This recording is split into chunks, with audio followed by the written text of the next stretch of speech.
Ito ang nabungara namin pagpasok namin sa House of Lechon sa Cebu. Ito ay hanging rice. Ang kanyang ginagawa ay hanging rice. Binalot sa dahon ng buko. So, nakakatuwa lang tignan kasi ang bilis-bilis niyang gumawa nito. So, sa pagbungad mo pa lang sa House of Lechon, Cebu, ito na yung makikita mo. So, syempre, na-amaze ang lola. So, dito kami kumain at for the first time, dito ako nakakita ng mga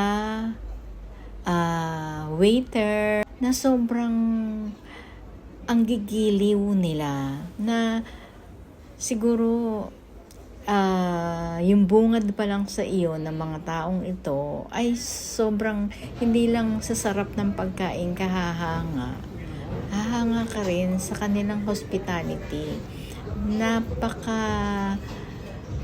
Nakakatuwa silang tingnan, lahat sila bumabati, lahat sila nakangiti sa iyo. Kaya ayan, ultimong cleaner ng banyo at ang banyo nila, wow, parang nasa 5-star hotel. Sa bawat tao na papasok, hindi ka papasok ng marumi. Lagi nilang nililinis. At ang lechon nila, talaga naman, napakasarap. First time kong makatikim ng lechon na ganyang kasarap. So ito, maaga pa kami, bago mag 6 o'clock, andyan na kami.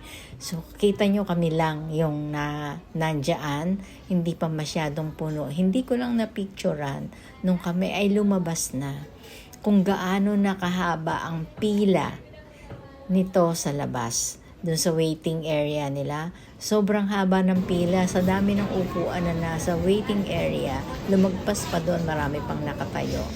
Hindi ko na lang talaga na-picturean yun dahil nga, ayun, sobrang tuwan-tuwa kasi kami sa mga naganap dito sa House of Lechon. So kung kayo ay pupunta ng Cebu, huwag niyong kalilimutan ang kumain sa House of Lechon. Talaga naman, hindi lang masasarap yung pagkain, ang mga nag-a-assist sa iyo ay ang babait.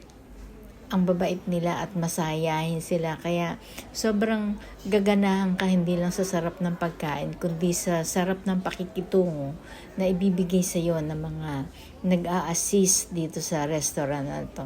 Wala kang itutulak kabigin. Lahat ng pagkain nila ay masarap. At hindi naman ganun kamahalan. Sakto lang siya. Naku, lalo na yung puto bongbong at saka yung bibingkan. Naku, at yung halo-halo. Oh my God. Hindi ko malilimutan tong mga pagkain na natikman ko dito sa House of Lechon. Sobra. Yun ngang pansit na, ano ba yung pansit na yun? Na hindi ko talaga tinigilan kahit saan ako mapuntang restaurant. Lagi kong ino-order yung pansit na natikman ko dito sa House of Lechon. Napakasarap niya, napakasarap. So, ayan, nire-recommend ko sa inyo kung kayo ay pupunta sa Cebu, huwag niyong kalimutan dumaan sa House of Lechon. Dito kasi ginawa yung birthday nitong aking anak. At kita nyo naman kung paano sila mag-perform pagka mayroong may birthday. Ayan, bonggang-bongga. Pakinggan nyo kung paano, ha?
to light. The way your eyes crinkle up when I tell a silly joke.